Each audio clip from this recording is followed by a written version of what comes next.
Eu sou estranho, sou novo. Eu me pergunto se você é também. Ouço vozes no ar, eu vejo e você não. Isso não é justo. Eu quero não me sentir triste. Eu sou estranho, sou novo. Eu gostaria que você fosse também. Eu me sinto como um garoto fora do espaço. Eu toco as estrelas e me sinto fora de lugar. Eu me preocupo com o que os outros devem pensar. Eu choro quando as pessoas riem, me fazem encolher. Eu sou estranho, sou novo. Eu entendo agora você também. Eu digo, eu me sinto como um náufrago. Eu sonho com um dia em que está tudo bem e tento me encaixar. Eu espero que um dia eu consiga. Eu sou estranho, sou novo. Esse poema é do Benjamin Giroux, de 10 anos. Ele é um americano, ele é autista e ele teve que fazer um dever de casa e ele tinha que escrever um poema. E aí ele decidiu, nessa oportunidade, mostrar como é viver o autismo. E hoje eu queria dizer boa noite a todos vocês, agradecendo pela presença de todos que estão aqui assistindo a live e também quem depois assistiu o nosso vídeo no canal do YouTube. E hoje, assim, nós vamos ter um tema muito especial e também um momento muito especial. Estou muito feliz porque eu vou aqui convidar minha amiga Karine. Deixa eu aqui convidar a Karine para participar com a gente. A Karine é minha amiga. Karine tem uma grande experiência com o autismo e hoje eu tenho certeza, né? Assim como eu, outro dia, batendo um papo com ela, aprendi, ó, ela aí. Oi, Oi, Ká! gente. Prazer. Ai, tô tão feliz com você aqui. Nesse momento Eu para ela também. desenvolver. Gente, a Karine, ela é psicóloga. Ela é pós-graduanda em análise do comportamento aplicada pela UFSCar. E ela trabalha com autismo há 17 anos. Só que eu conheço a Karine muito mais tempo do que isso. A gente conta, Não Karine, deda, quanto não tempo? conta. Eu Acho, tava acho melhor não, senão eles vão saber a nossa na idade. cidade, né? Eu tava fazendo as contas, assim, mais ou menos, né? E passou dos 20. Passou, ó. Oh!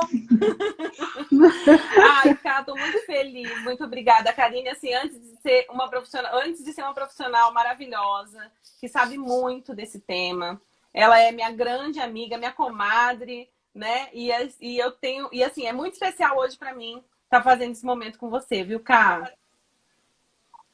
Eu que fico feliz, Gleice. Super feliz pela oportunidade. É minha estreia em live. Olha, Tô muito chique! debutando em live. E eu Adorei! fico muito feliz. E eu fico muito feliz que seja com você, né? Porque assim, é o que você falou, né? Eu acho que a amizade é maior que tudo, né? Ai, é mesmo. É mesmo. Com certeza a gente se sente em casa. Hoje eu tava super assim, eu falei, ai, que Sim, delícia, pega a Karine. Tô muito tranquila. que Cá, bom. conta um pouquinho então para todo mundo da sua trajetória, né? Eu acho que é legal o pessoal saber. Tá, eu comecei, bom, logo que a gente se formou, né? Eu já comecei Uhum. a atuar numa instituição com crianças com diagnóstico de autismo e eram crianças com desenvolvimento dentro do espectro de forma grave, né? E aqui Certo. na cidade onde eu atuo, é Mogi Guaçu, Mogi Mirim, e lá foi a minha grande escola, minha grande base, onde eu aprendi muita coisa sobre o autismo e aprendi a amar, né? Porque, assim, a gente brinca que fala que o bichinho do autismo pica a gente, né? E é Que isso, legal. né? A gente se envolve e gosta muito, e daí para frente o trabalho só foi desenvolvendo. Hoje eu atuo só na clínica e continuo trabalhando, o meu maior público é com crianças e adolescentes e adultos dentro do espectro. Ai, muito legal, Cá. Então, A gente. formação, a nossa formação pela psicologia minha é a comportamental, né? tem aí uma ênfase aí na psicomotricidade e depois foi dentro da questão da parte neurológica e da parte do autismo mesmo. E hoje fazendo a pós-graduação em aba.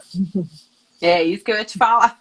Não esquece também, porque assim, você continua em formação, né? Mesmo com toda essa experiência, né? Que com certeza eu acho que diante de qualquer formação não existe experiência maior do que a prática, né, Ká?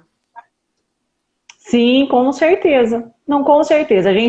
Eu falo que eu aprendo muito mais do que eu ensino. Eu acho que a gente estar com as pessoas dentro do espectro, com os indivíduos, né, que estão dentro do espectro, antes do espectro, eles são pessoas, né? São crianças, são adolescentes, são adultos e que nos ensinam muito, né, de todas as formas. Muito bom, Ká. Olha, eu sempre convido o pessoal a fazer perguntas. Eu tenho certeza que esse tema é um tema que muita gente tem muita dúvida, né? Muita gente não sabe, né? Porque a gente percebe muitas dúvidas quando a gente recebe as demandas ou alguém quer falar sobre o assunto, né? Com a gente. E assim, eu convido as pessoas que estão participando a aproveitar a oportunidade. Quando eu conversei com a Karine sobre a live, a gente ficou, claro que assim, né? Não vou contar quanto tempo que a gente ficou, porque aí conta a questão da gente conversar bastante também, né? Eu falei que eu tô com medo da live não dar tempo. Mas eu aprendi muito. Assim, não é meu público-alvo, eu trabalho com outras demandas. É claro que a gente, dentro da psicologia, sempre, né, acaba vendo um pouquinho de cada coisa. Mas, assim, foi uma experiência inacreditável para mim, Ká, naquele momento da nossa conversa, tá? Para mim, assim, abriu meus olhos, enxerguei muita coisa que a gente, às vezes, por não estar em prática, não aprende. E eu acho que eu queria aproveitar esse momento para a gente tentar passar um pouquinho disso, né? Que foi muito legal. E aí eu queria começar, que você explicasse um pouquinho, né? O que é, né? O espectro autista. Algumas pessoas já sabem, né? A gente usa muito a sigla TEA, né? O que seria isso? O que é o autismo? Tá, então assim, olha, o autismo, ele é um transtorno neurobiológico, né? Que afeta algumas áreas do desenvolvimento, tá? Então, as áreas principais é um comprometimento na interação social, né? E aí a gente pode entrar nos meandros mais rapidinho. Na interação social, um comprometimento na comunicação, né? E alguns padrões repetitivos, estereotipia, alguns padrões de comportamento que também são partes do autismo. Então, isso é a definição que a gente encontra dentro do DSM, tá?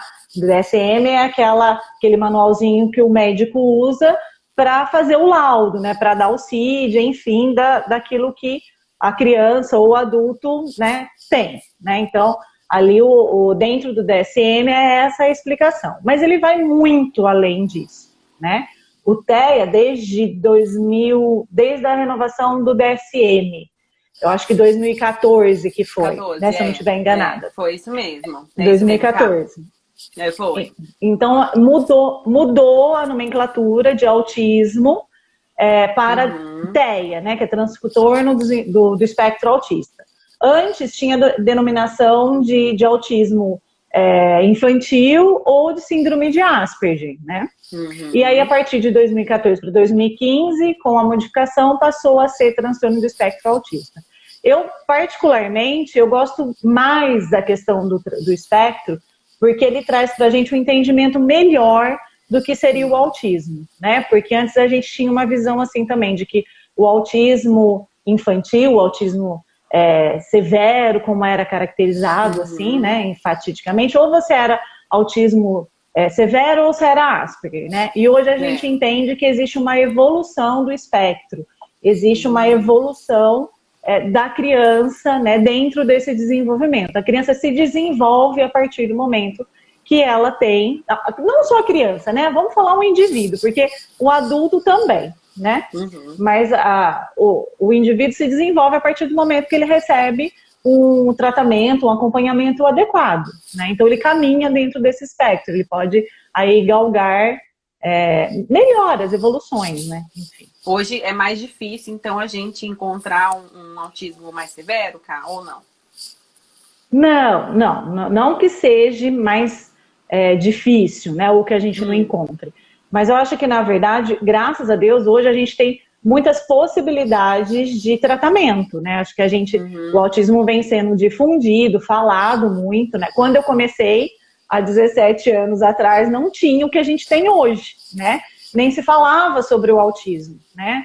Então tinha aí um pré-conceito, né, de que o autista era aquelas crianças que não falavam, ou que só se balançavam, né? Que tinham até uma fala, né?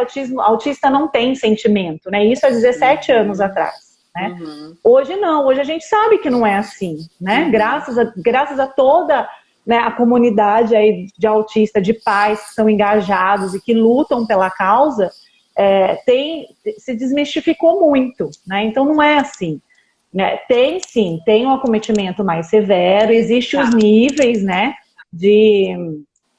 do TEA, né, que tem o nível 1, nível 2 e o nível 3, que é legal a gente comentar, que são aí alguns níveis que vão dar esse parâmetro pra gente até para uma relação, do porquê que é importante a gente saber, até para a questão do próprio tratamento, né, pra gente saber como tratar, como desenvolver aí um tratamento para essa criança, né? Então existe, mas com o tratamento a tendência é que se tenha uma evolução, né, dentro do espectro. Uma melhor qualidade, muito legal, muito bom mesmo. Cá, e assim, por que assim, eu acho que é interessante a gente falar, né, essa importância dessa busca de um tratamento, ou até mesmo a identificação, né, o quanto mais cedo possível, né, porque existe um cedo possível aí, né, mas assim, o que você fala sobre isso? Por que você acha que é importante, por exemplo, para a família? Porque, sabe, que a gente até comentou sobre isso, eu acho que é legal a gente pensar muito nessa questão, né? O que a gente percebe muito, a gente que trabalha muito na área clínica, é que hoje as escolas, até por identificarem mais facilmente dentro de um grupo, né, algumas características, e também tem, né, os profissionais, os educadores, eles conseguem identificar, né, algumas características específicas, e elas direcionam, né, para a busca de uma avaliação, e aí a gente percebe que existe ali uma busca maior hoje em dia dessa identificação até para fazer uma intervenção. Mas assim, outro dia eu fui fazer uma entrevista e me perguntaram uma coisa muito interessante. Com essa questão da pandemia, né, e com a ausência escolar, fica difícil, porque muitos pais, até por não identificar padrões, né, entendem algumas características como se fosse uma característica comum do desenvolvimento infantil, e aí acabam não buscando. Essa live a gente tem essa função também, né, de ajudar as famílias, também os educadores, a identificar algumas características que falam, peraí, vamos lá fazer uma avaliação, vamos tentar entender, né, que tipo de... Onde nós estamos. Eu acho que é legal a gente conversar sobre isso. Sobre a questão, assim, de alguns sinais de desenvolvimento. Isso. E talvez até a importância de saber disso, né? É importante as pessoas saberem sobre isso, né? Assim, olha, eu gosto muito de seguir, assim, eu acho que o desenvolvimento infantil, ele dá parâmetros pra gente muito claros do que é esperado. É claro que cada indivíduo tem o seu próprio desenvolvimento, cada indivíduo tem o seu tempo para desenvolver, mas a gente tem alguns parâmetros que são importantes dentro do desenvolvimento, né? Então, falando em criança, né, o que seria bacana? Eu acho que isso é super importante porque quando a gente conversa com os professores, e os professores da rede de educação infantil são os que primeiro percebem, né? Porque já estão acostumados a lidar com muitas crianças, então já sabem mais ou menos como que é o padrão de desenvolvimento social, o que é esperado para cada idade, início de fala, né? A questão do convívio mesmo com as outras crianças. Mas quando, por exemplo, a gente tem uma criança que é filho único ou que é primeiro filho, né? E que a família, às vezes, não tem muitas outras crianças para comparar, né? Às vezes a comparação acaba acontecendo, olha o primo, né? Não sei o quê. Mas assim, olha, o que é mais importante a gente perceber, e é uma dica que eu dou sempre quando eu converso com as professoras, né? A gente precisa entender, porque assim, olha, o que é a socialização, né? no que se baseia a socialização? Na verdade, a forma com que o indivíduo, ele lida com o outro, né? Então, o fato daquela criança, muitas vezes, estar sentada no meio das outras crianças, não significa que ela está brincando. A gente tem que entender isso, né? Então, assim, como que é esse brincar, né? Como que é essa interação com o outro? Existe, de fato, uma interação? Ou ele só fica sentadinho ali no meio daquele grupo, né? Ele busca o olhar do outro, né? Ele brinca de uma forma que existe uma ludicidade naquele brincar, existe um faz de conta naquele brincar, né? Porque às vezes ele está repetindo um desenho, mas ele não está implementando nenhuma elemento novo, nenhum elemento de observação dele, da casa, do contexto. Então, são coisas que são importantes. Ele busca o olhar, ele olha para as pessoas, olha para o pai, olha para a mãe, muitas vezes até olha, né? Mas como que é esse olhar? Como que é a comunicação dessa criança? Como que ele te pede? Ele consegue te pedir? Né? Como que é essa forma? Porque às vezes acontece assim, mas ele fala. Ele fala. Não, falar, ok, que bom que ele fala, né? Mas como que é essa fala? Né? Ele consegue se expressar de uma forma que os outros entendam? Porque às vezes quem só entende é o pai e a mãe em casa. Mas e fora da casa? Porque a gente já está acostumado, a gente tem a nossa linguagem própria de casa, né? Sim, faz sentido. E eu vi um post, né, do Insta esses dias de uma mãe falando sobre a sua filha de 2 anos e meio que tem o diagnóstico de autismo. Então é bacana a gente comentar que assim, ó, que é bonitinho, e eu acho que exemplifica bem o que a gente está falando, né? Então ela fala para a mamãe, mamãe, tô com fome. E a mãe fala, pode pegar, filha, tem banana, tem bolacha. Aí ela fala, a menina responde, né? Não, mãe, eu tô com fome de comida mole. E aí a mãe ficou sem entender, mas comida mole, né? E aí que ela se ligou, né? Comida mole era água. Então ela não sabia expressar que ela estava com sede. Né? Então isso é comunicação. Uma certa diminuição do verbal ali. Existe um vocabulário, de repente, mais limitado, muitas vezes. Sim, existe a questão do desenvolvimento da linguagem, obviamente, né? E a questão mesmo desse entendimento. Como é que eu faço para o outro me entender, né? Existe uma coisa dentro do autismo que a gente chama da teoria da mente, né? Que é a capacidade que nós temos de nos colocar no lugar do outro. Isso, dentro do espectro, é uma dificuldade de quem está no espectro, né? De se colocar no sentido do outro, no lugar do outro. Então, assim, como é que eu faço para me explicar?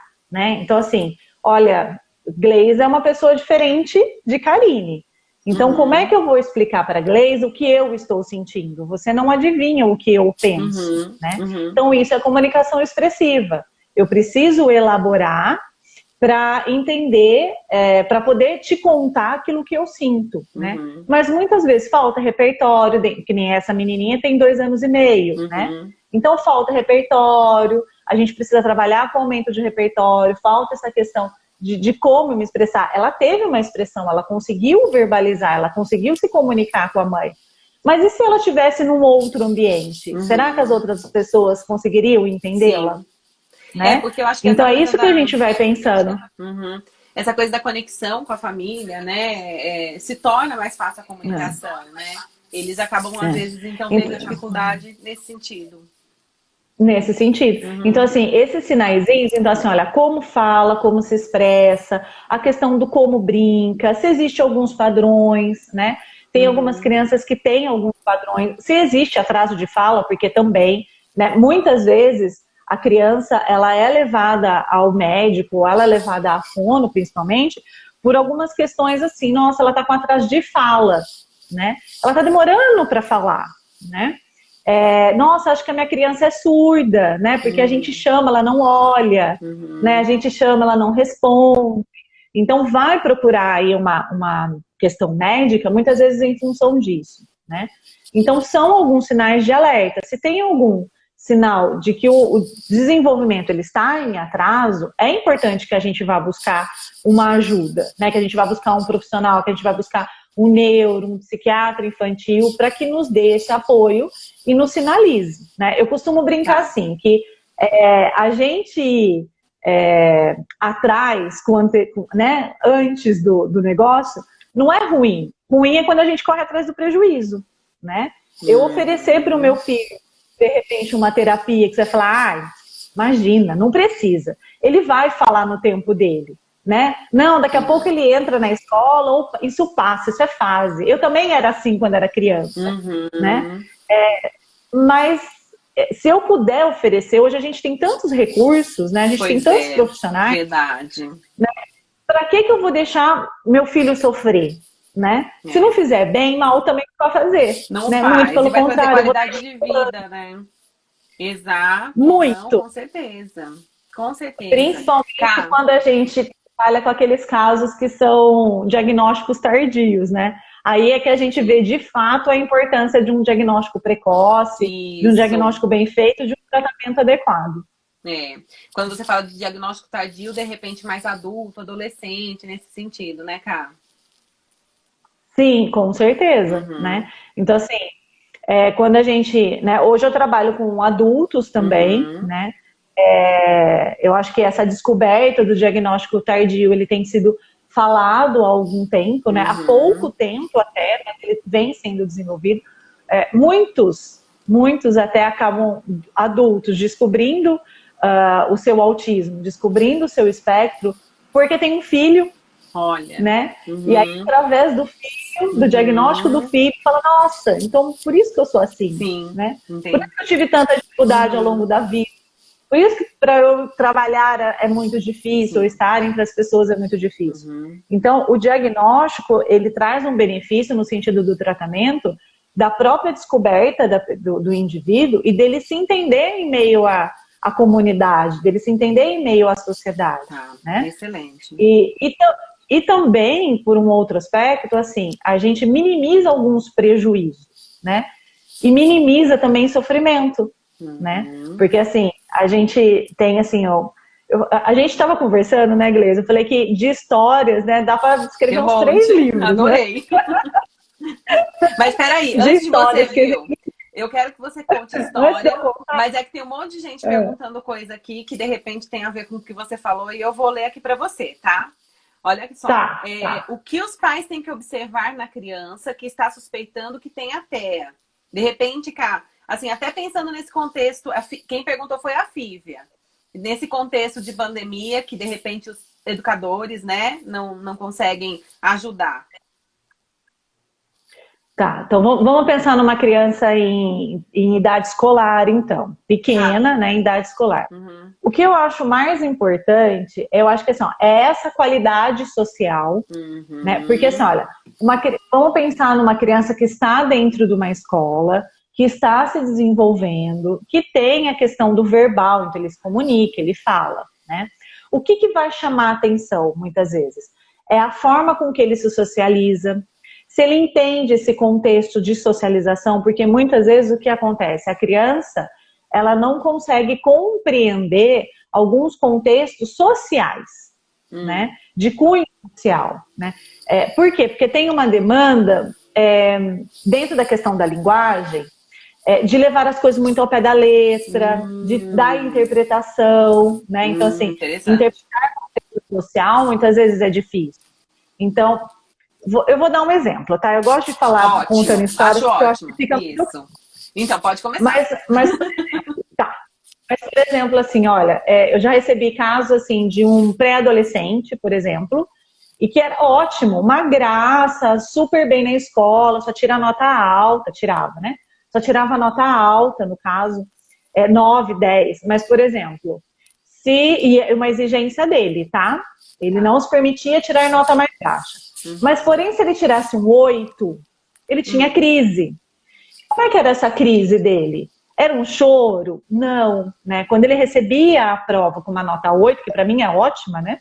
Mas para ele era péssima, né? Ele tinha um surto, de fato, ele se descompensava, se desorganizava, porque não era aquilo que ele esperava, afinal de contas ele tinha estudado para tirar um 10, né? Então, na imagem mental dele, ele ia receber um 9 ou 10, que era o que ele estava acostumado. Por algum motivo, ele tirou um 8. Então, ele se desorganizava e ele tinha crise dentro da sala de aula. Então, ele virava a carteira, ele virava a mesa, ele socava a parede. Então, assim, opa, né? Isso não é uma reação ok para uma criança ainda de um pré-adolescente, 11, 12 anos. Sim. Né? Um foco de interesse muito grande. Então, enquanto os amigos dele estavam ali, sei lá, num videogame, em algum jogo de videogame que era interesse, ele estava estudando a Segunda Guerra Mundial. Tá, é o hiperfoco, né? Que a gente chama, né? É o hiperfoco. Então, ele sabia tudo de Segunda Guerra Mundial, né? E aí ele chegava na sala de aula e ele queria conversar com os amigos sobre a Segunda Guerra Mundial.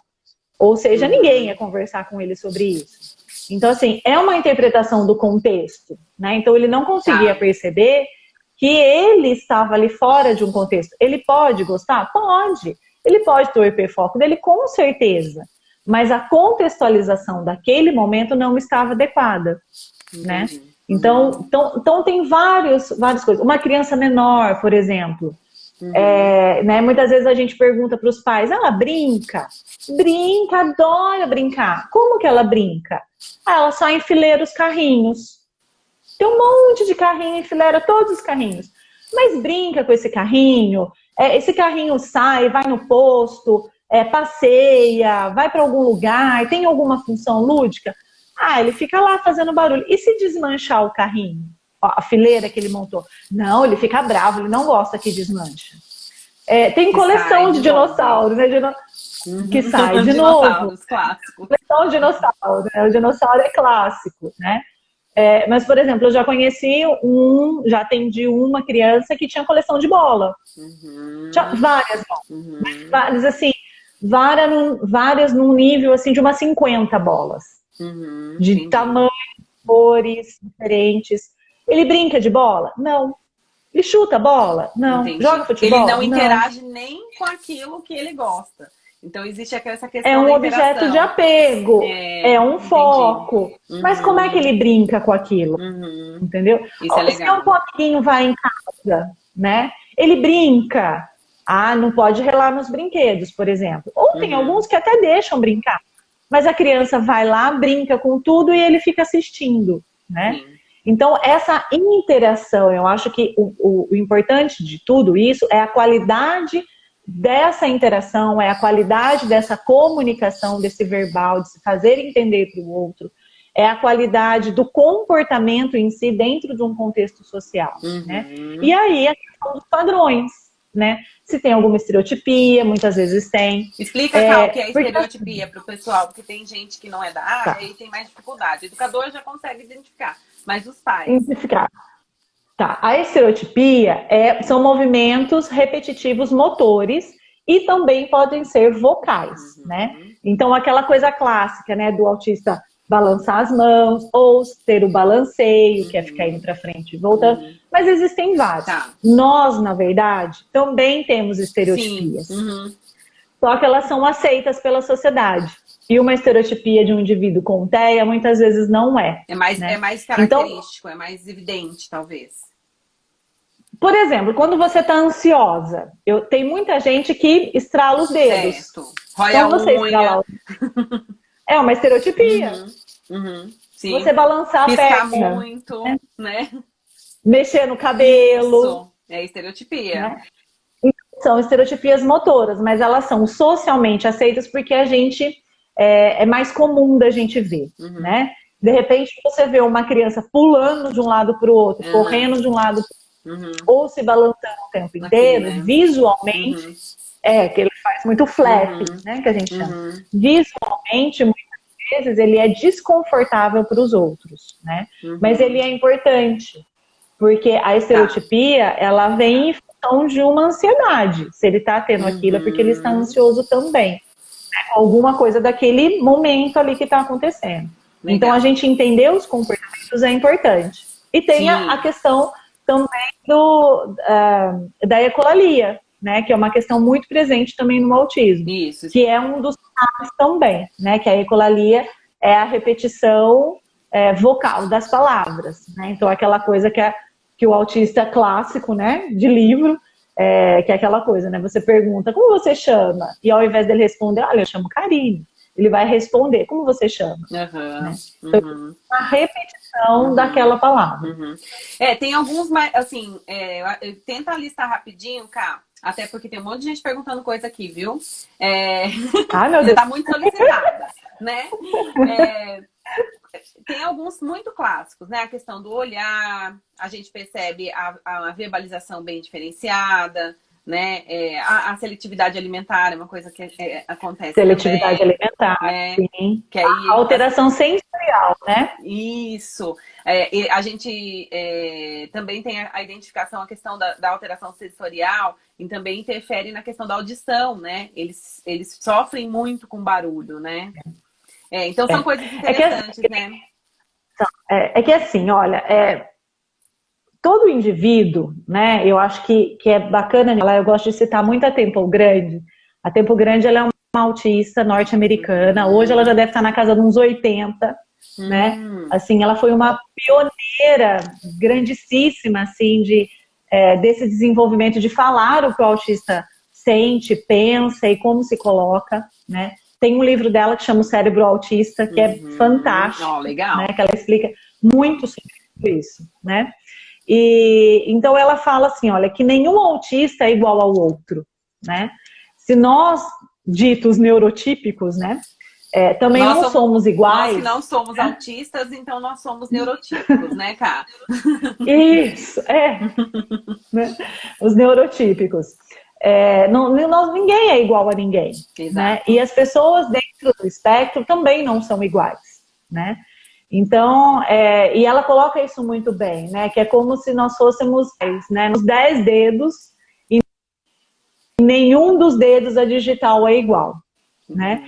E o autista também é assim, né? As pessoas dentro do espectro também são assim. Então, apesar das características, mas cada um desenvolve um jeito, cada um desenvolve uma questão dentro do espectro. Né? Por isso que é bacana a questão da parte sensorial é bem isso, né? Então, a maioria dos autistas, eles vão ter alteração sensorial, né? Essa alteração sensorial, ela pode ser responsável por algumas crises de comportamento, por exemplo, né? Então, a questão da seletividade alimentar, né? Por que ele é seletivo alimentar, né? Por uma questão do paladar, por uma questão da textura, por uma questão visual, às vezes uma cor, uma forma, né? A questão da audição, né? Assim, a audição é uma audição muito diferenciada, os limiares são muito diferenciados. O limiar de dor é muito alterado, né? É muito diferente. Então, muitas vezes, sente dor com o toque de você chegar e tocar, mas ele pode quebrar o braço e não sentir dor. Né? Então eu já acompanhei casos, por exemplo, da criança cair e quebrar a clavícula e a mãe só descobrir que ele tinha quebrado a clavícula anos depois por um outro tombo e uma radiografia que foi feita. Nossa. Né? Então, chorou, não chorou? Não, na hora foi um tombinho, passou, né? Então a gente tem uma variação muito grande dentro do espectro. Né? Eu acho interessante falar assim, olha, que dentro do espectro, eu classifico do espectro, assim, uso como exemplo, né? Uma cartela de cor, né? Quando a gente vai pintar a parede, por exemplo, a gente vai lá e pega uma cartela de cor. Eu quero, sei lá, uma azul. E aí dentro daquela cartela, azul, claro. E aquela cartela de cor, ela vai do azul mais escuro até o azul mais clarinho, quase branco. Então, a gente pode classificar o espectro como se fosse essa cartela, né? Eu não tenho uma divisão exata entre uma cor e outra, entre uma nuance e outra. Mas eu tenho um caminhar dentro dessa coloração. Perfeito, né? Que ele pode ir progredindo e ele vai tendo evoluções. Né? E se eu amplifico mais essa cartela e coloco uma cor para cada área do desenvolvimento, então, por exemplo, uma cor, sei lá, um azul para a área social, um amarelo para comunicação, um verde para interação social, para comportamento, uma outra cor para integração sensorial, eu consigo fazer um mapeamento disso. Legal. Porque eu vou cada um dentro de um desenvolvimento. Sim. Eu posso ter um indivíduo dentro do espectro com um social muito desenvolvido, mas com um problema de comportamento muito grande, né? Então eu consigo ter um mapeamento disso. Por isso que cada um é diferente. Perfeito. Né? O ideal é assim, a gente ter algumas ideias, que nem todos os autistas têm tudo, né? E eu acho que você explicou lindamente isso agora, né? E também essas nuances, pelo menos eu entendi. Aí se alguém não entendeu, tem que falar, não entendi. Aí a gente repete, né, cara? Mas pelo menos a gente tem um norte, uma percepção de quando, né, é a hora de procurar ajuda para, sim, um profissional realmente fazer essa avaliação de uma melhor forma, né? Cá, eu acho que a hora é assim, percebeu que tem alguma coisa de diferente, porque assim, ninguém conhece mais o filho do que a mãe e o pai. Verdade. Né? Puxando a sardinha para o nosso lado, ninguém mais do que a mãe. Né? Vamos então, assim, ó, aquela luzinha acendeu, não tá legal, tem alguma coisa que não tá batendo, corre atrás, né? Não vai fazer mal. Isso mesmo, com certeza. Ó, a Marcela perguntou assim, mas o diagnóstico não é só com 6 anos, mais ou menos? Eu acho que foi na hora que você comentou que você tinha uma criança com 2 anos com diagnóstico. Na verdade, talvez porque vocês tenham uma percepção. Explica aí, acho que é legal falar sobre isso mesmo. Tá. Não, hoje não, ainda bem que não, porque esperar até os 6 anos para a gente fazer um diagnóstico, eu já perdi 6 anos de desenvolvimento. Né? Tá, mas aí, já tem 6 anos eu acho que ela perguntou no sentido de fechar o diagnóstico, tá?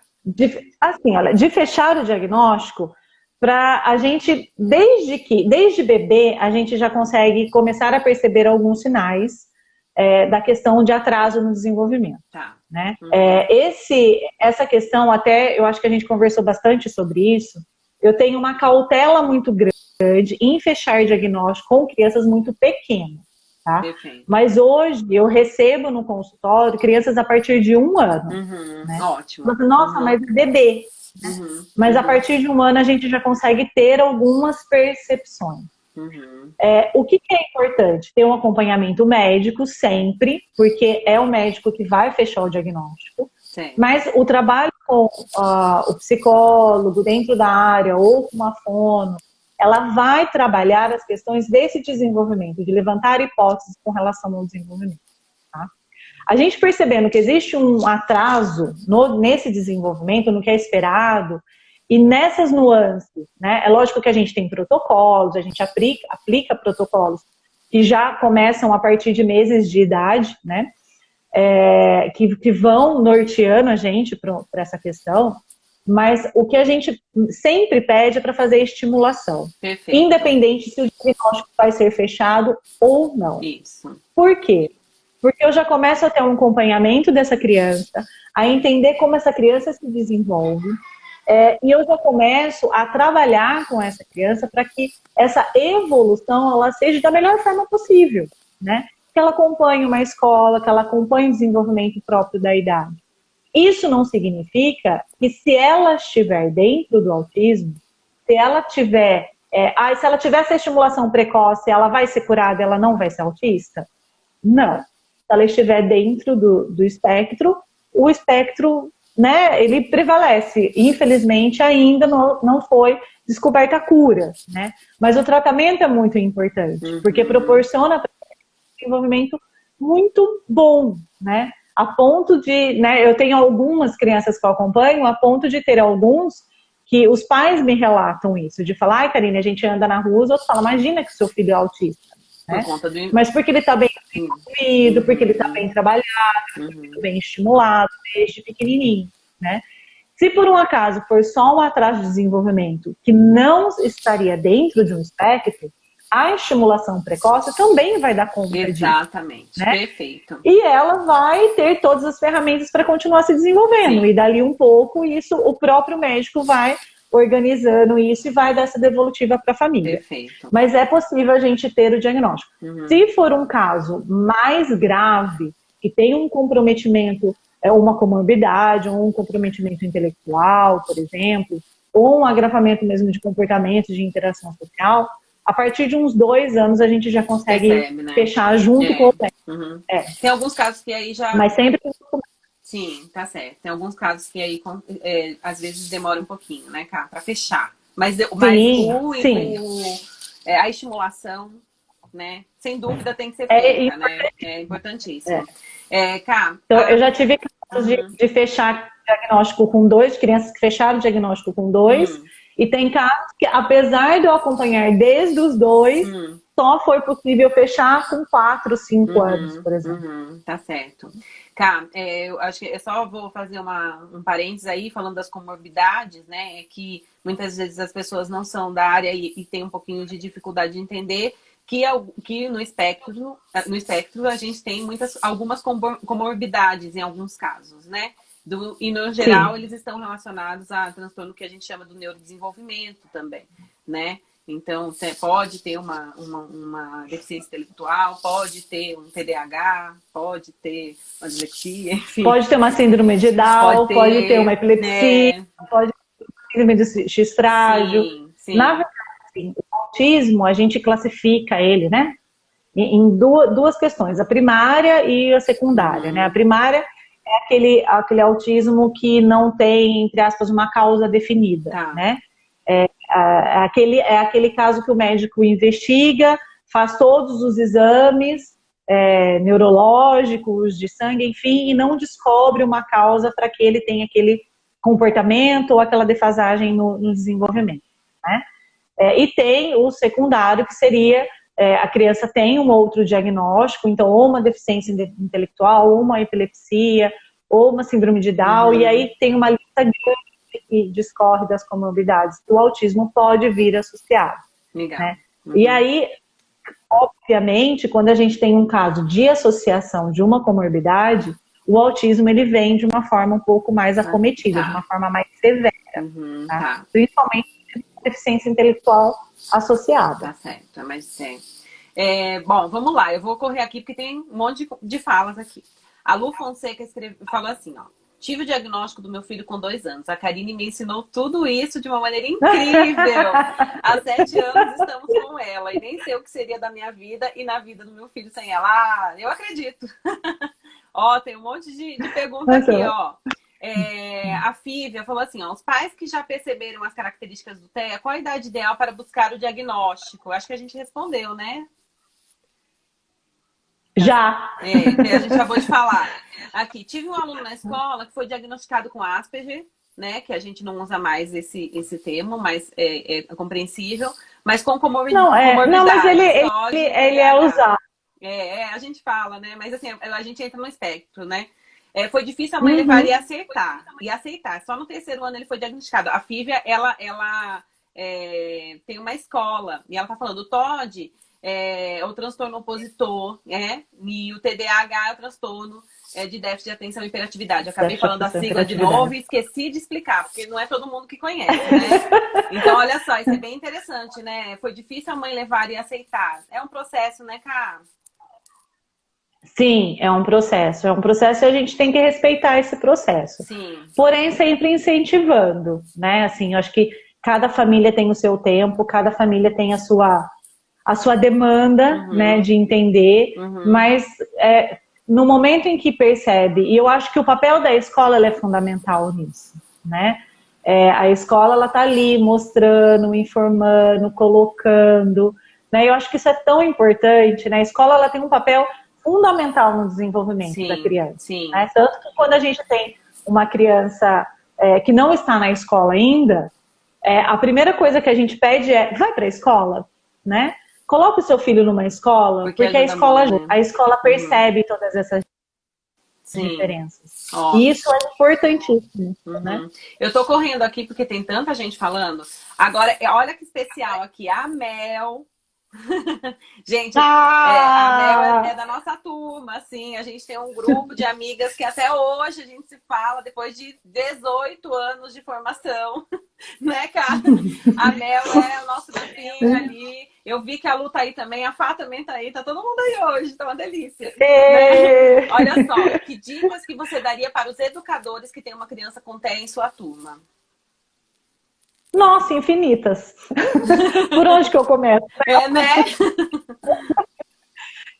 Eu acho que assim, olha, a primeira coisa a gente tem que entender um pouquinho do autismo, das características, enfim, isso ajuda muito a gente compreender aquela criança. E conhecer a criança, né? Como a gente falou, cada um é cada um. Então, como que é o funcionamento dela? Quais são as preferências daquela criança? Pelo que ela se interessa? É uma criança que é mais acometida? Não é? Ela tem um comportamento mais agressivo? Não, ela é mais passiva. Porque tudo isso vai ajudar o educador, o professor a interagir com essa criança, né? A saber o que espera dela, a entender como muitas vezes executa uma atividade, né? Porque assim, tem muitos professores que me falam assim, Karina, eu não sei o que eu faço com essa criança fazer uma atividade. O que ela gosta? Não sei. Né? Porque assim, o ensinar, eu posso trabalhar um texto, uma interpretação de texto, trazendo para ele o interesse dele. Nossa. Se ele gosta de dinossauro, eu não posso colocar para ele um texto sobre dinossauro, ele vai ter interesse em ler, ele vai gostar de ler. Né? Ao invés de ele contar a maçã, ele não pode contar dinossauro. Isso, né? Ele vai ter Se o mesmo resultado. Eu não posso colocar o mapa e os dinossauros juntos, né? De repente, o dinossauro não pode ser um reforçador, ele ganhar alguma coisa relacionada com o dinossauro a partir do momento que ele faz uma atividade bacana, legal, né? Então, são facilitadores. Eu entender e eu descobrir o que aquela criança gosta e como é o funcionamento dela, é importantíssimo. Até a questão da crise, né?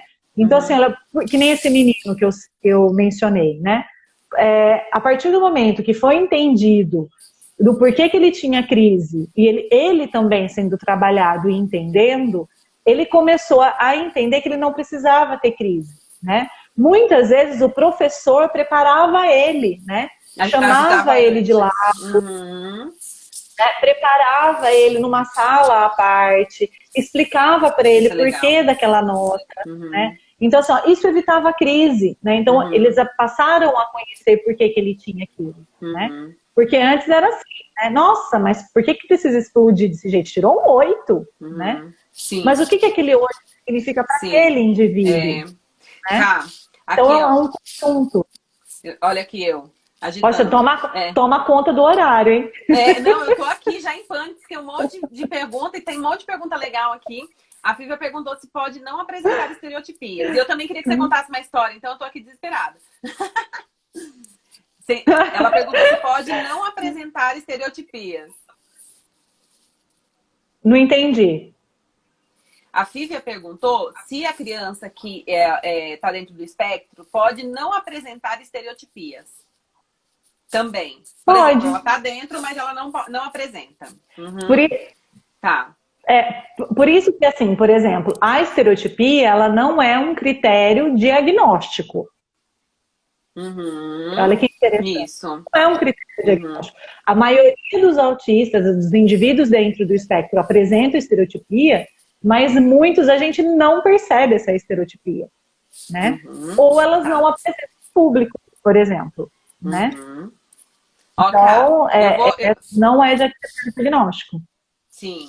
Eu vou só falar alguns elogios antes, que tem a Liliana Rodrigues, que ela escreveu assim, ó, criadinha linda que eu amo. E a Thaís também, tia linda que eu amo. Vale sim. Aí, assim, vou dar uma resumida aqui, porque eu queria que você falasse, a gente tem só 10 minutos e passa rapidinho. Só? Tá? Só 10 minutos.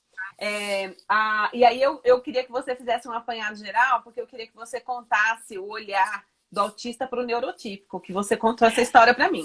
E aí a Fívia perguntou assim, ó. Antes de mais nada, a Lu falou também, a Lu Fonseca, o filme Uma Mulher Extraordinária é maravilhoso, né? E que acho que foi você que indicou, porque a Lu é a que deu o depoimento aqui. A Fívia perguntou, pediatra pode dar alguma dica se os pais não percebem o espectro? E a Si Infanger perguntou, existe algum acompanhamento focado na família do autista para aprender a lidar com a situação? E a Fívia também falou, o autista primário é mais difícil de diagnosticar e fechar. Ela perguntou, tá? Se é mais difícil. Vamos lá. Tá. Você resume? Vamos lá. Tá, então peraí, deixa eu fazer um resumão. Então assim, a Lu, falar um pouquinho da Lu. Isso.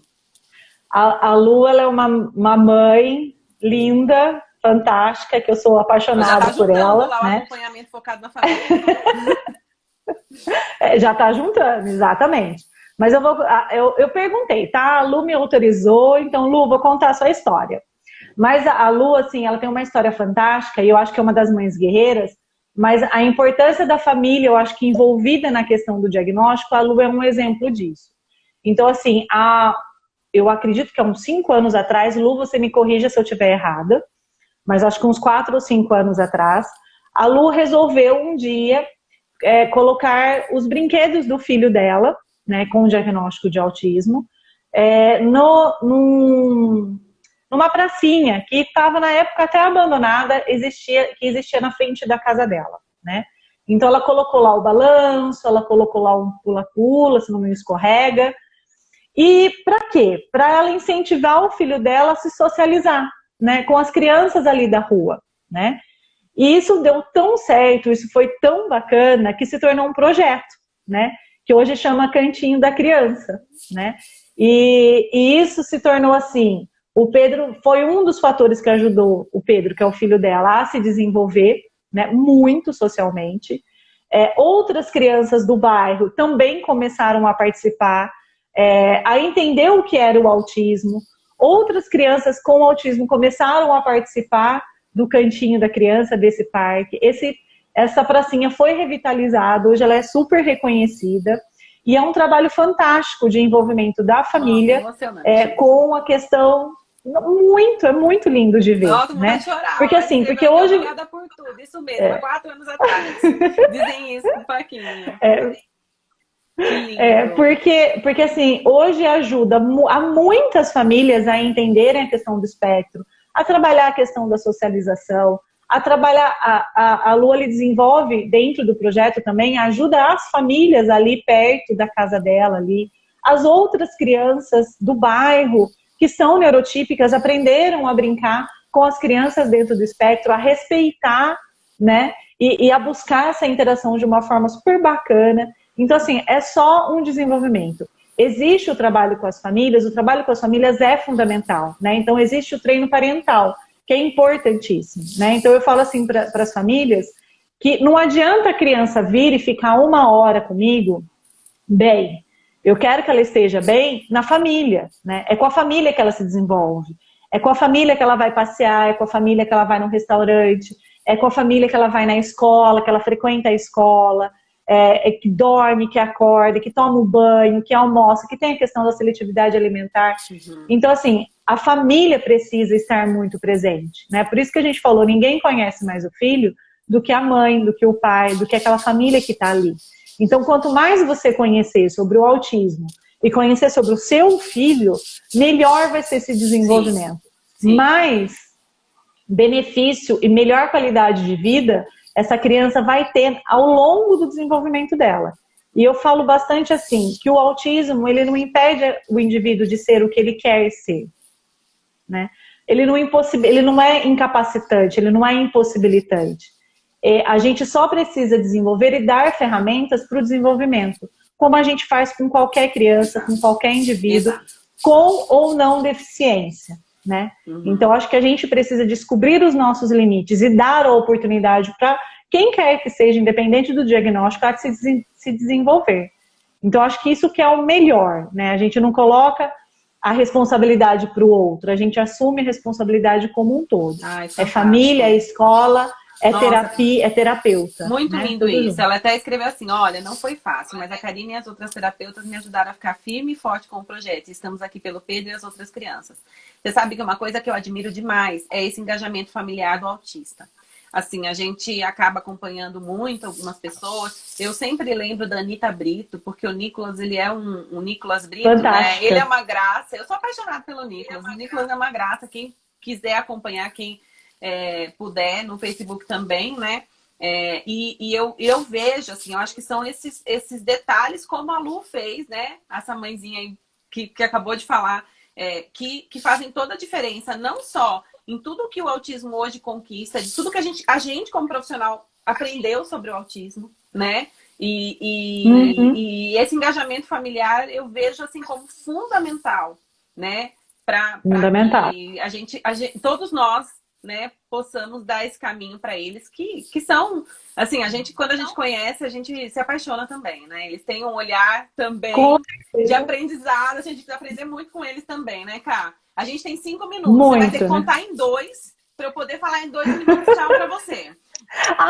A história da inversão, né? É que, assim, ó, eu contei para a Gleisa que eu fiz uma palestra para um grupo de professores, né?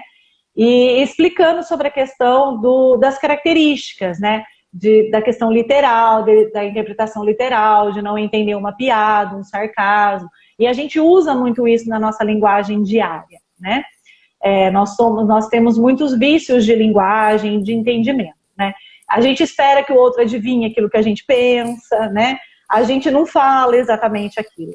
Então eu brinquei nessa palestra e comecei a explicar como se eles fossem todos autistas, né? Então como se eu estivesse dando uma palestra para um grupo dentro do espectro e estivesse explicando sobre o neurotípico, né? Então assim, olha como o neurotípico pensa, né? Então assim, neurotípico somos nós que não somos autistas, nós, lembrando. Né? Então, aquele grupo de pessoas, né, neurotípicas, então, em muitos momentos, elas mentem, elas não falam a verdade, né? Então, assim, olha, ao invés dela chegar para você e falar assim, não gostei da sua blusa não combinou com você.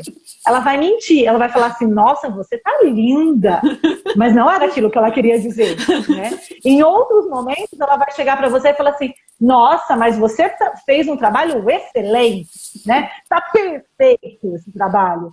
Só que não era isso que ela queria dizer que estava errado, né?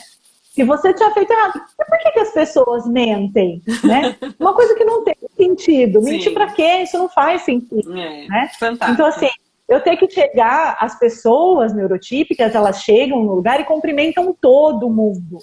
Mas mesmo sem conhecer, elas cumprimentam. Mas por que tem que cumprimentar se eu nem conheço? Exato. Que sentido que faz eu ter que cumprimentar as pessoas que eu nunca vi na minha vida, né? Então, é uma forma da gente se colocar no lugar, porque eles trazem pra gente um pensamento justamente assim, né? É literal. De que muitas vezes eles são literais, mas eles são muito verdadeiros. Muito. Né? Verdadeiros no sentido, no sentimento, na expressão. E isso eu falei pra você, né, Gleise, que isso me ensinou muito a ser um pouco mais relax com as coisas, né? De não levar tantas... levar... né? Ai, a vida mais leve, né? Sem tantas exigências, né? Cá, sem tantos porquês, olha, né? Eu passaria mais 1 hora falando com você. Foi fantástico. Assim, eu sei que tem muita coisa ainda que deveria ser falado. Quem quiser pode perguntar ali no direct, ou para mim, ou para a Karine, ou ali mesmo no nosso post, ali no feed, né? Que de repente, quem sabe a gente faz mais uma live só com as perguntas das pessoas, né? E assim, Cá, eu tô emocionada, de verdade, eu tô emocionada por estar com você, né? Morro de saudades, a gente tem muita história linda de amizade, né? Tô emocionada e assim, porque eu te admiro, eu sempre te admirei muito como pessoa, você sabe disso, e te admiro demais como profissional, assim, é muito legal a gente ver nossa parceira, né, crescer infinitamente, né?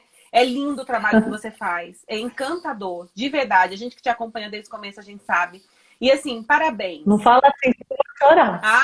Mas eu tô emocionada aqui, de verdade, porque foi delicioso, como sempre. Eu tinha certeza que seria uma delícia, né? E que Deus abençoe seu trabalho, porque você é fantástica. Eu aprendi muito, eu tenho certeza que muita gente que tá aqui também aprendeu. E ó, estão pedindo outra live aqui. Então, pessoal, vai colocando perguntas pra gente saber o que vocês querem saber, né? Ó, a Fá Psico Campinas também escreveu aqui, amei a Fá. Nossa parceira também, né? E, gente, muito obrigada pela presença de todo mundo. A live fica gravada, quem não conseguiu pegar até o final, não conseguiu assistir toda a live, fica lá no YouTube. A Luciana Lu, que eu adorei, parabéns pela live, pelas pessoas e profissionais que vocês são. Saudades, viu? Saudade, Lu! Saudade! Né? Saudade!